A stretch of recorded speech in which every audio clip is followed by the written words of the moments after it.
Virtual national parks, digitally recreated landscapes experienced through large screens, VR headsets, or tablet-based guided tours, are becoming a gentle but powerful therapeutic tool in elder care. For seniors in assisted living or long-term care homes, especially those with mobility limitations or cognitive decline, the natural world often feels out of reach. But through immersive nature technology, they can once again walk through redwood forests, sit beside mountain lakes, or revisit the desert canyons and coastlines of their past. These digital experiences do far more than entertain. They help evoke deep emotional memories, reduce feelings of isolation, and spark joy, clarity, and connection. Memory loss, especially in dementia and Alzheimer's disease, doesn't erase all experiences equally. While short-term recall tends to fade, long-term memories, particularly those tied to emotionally rich, sensory experiences, can remain surprisingly intact. National parks and other iconic natural spaces are often associated with meaningful life events, childhood camping trips, honeymoons, family vacations, or moments of personal solitude. When seniors are reintroduced to these landscapes through high-resolution video, ambient sound, or virtual reality, something remarkable happens. Fragments of these old memories resurface. A smell or a sound embedded in the visual may trigger a story. A familiar path or landmark might bring forward names, laughter, or even forgotten emotions. This therapeutic phenomenon is known as reminiscence therapy, and virtual nature is proving to be an effective medium for delivering it. In one care facility study, residents who watched guided tours of Yosemite and the Grand Canyon not only engaged more during and after the session, but also exhibited improved mood, reduced agitation, and even better sleep.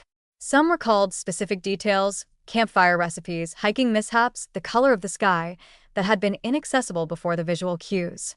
These sessions provided a low-pressure opportunity for self-expression and storytelling, especially for those who might otherwise be quiet or withdrawn. Beyond memory stimulation, virtual national parks help reduce isolation, a serious and often overlooked risk factor in elder care. Many seniors spend long periods alone or disconnected from shared experiences.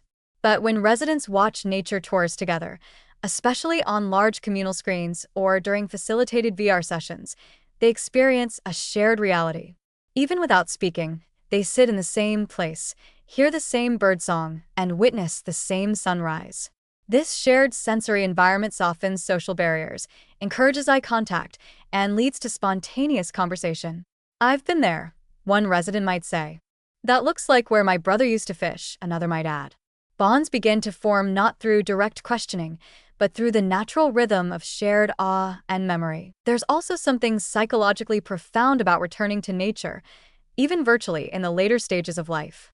The quiet grandeur of mountains, the slow drift of clouds, or the rustling of leaves can evoke a sense of peace and continuity. For seniors facing fear, disorientation, or the unknowns of aging, the natural world provides grounding.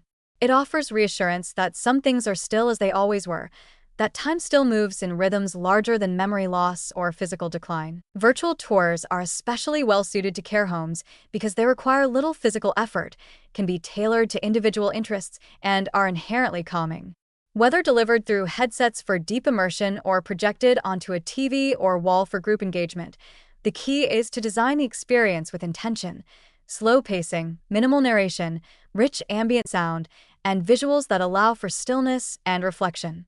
Fast-moving or overproduced media may cause confusion or overstimulation. But when done well, a quiet tour of a sun-dappled trail or a stream flowing through autumn woods can become a kind of digital sanctuary. Care staff often notice secondary benefits after regular nature sessions. Residents are more open to meals, more engaged in conversations, and less likely to exhibit signs of frustration or restlessness. In some cases, the emotional uplift from a 15 to 30-minute session lasts for hours. Unlike passive television, which often numbs or distracts, virtual parks invite presence. They offer something to look at, something to feel, and something to remember, all at once. Importantly, virtual national parks also restore agency. Seniors in care often face a deep loss of control over their schedule, their surroundings, and their bodies. Choosing which park to visit, which trail to explore, or simply deciding when to go outside through a headset can restore a small but meaningful sense of autonomy. It allows residents to be travelers again, not just patients or bystanders. As technology continues to improve, these experiences are becoming more lifelike, more customizable, and more widely accessible. Some platforms even offer social tours where residents across different facilities can visit the same park simultaneously and share messages or reactions. In the future, we may see entire therapeutic curricula built around seasonal park visits, animal encounters, or memory mapping tours, where personalized visual cues help restore fragmented identities. In a world where nature is increasingly mediated by technology, virtual parks may seem like a pale substitute for the real thing. But for seniors confined by walls and wheelchairs, they are not a substitute. They are a re-entry point, a second chance, a way to reconnect not just with trees and trails, but with the self that once walked them. Sometimes, healing doesn't require walking the path again. It only requires seeing it, remembering it, surrounded by others who are remembering too.